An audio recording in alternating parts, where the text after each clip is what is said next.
Жигиттер, мне кажется, гүлдер алу керек. Гүлдер алу үшін нужна ақша. А их нужно еще заработать. Что туда? Назад, на СТО, работать. Женя, что ты тупишь? Пацаны, мы же в Шымкенте. Поэтому надо действовать в Шымкентше. Әпше, сөйлесеңізші, алыңыз телефонды. Ага. Алло, Алло? кім бұл? Бұл мен. Дәрен? Я менмін. Не болды? Анау жанында орыстарға ең жақсы гүлдерді беріп жіберші тезірек, жарай ма? Кімге гүл?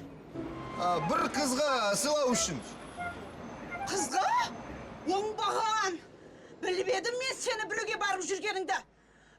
Сен маған адал емессің. Көзіме шөп салып жүрсің сен менің, Оңбаған! Да. Не, ну, кактус, пацаны, тоже цветок, правильно же? Ай! Я думал, его только компьютер ударит. Да ладно, зато долго простоит. Согласен. Welcome to Shipkin.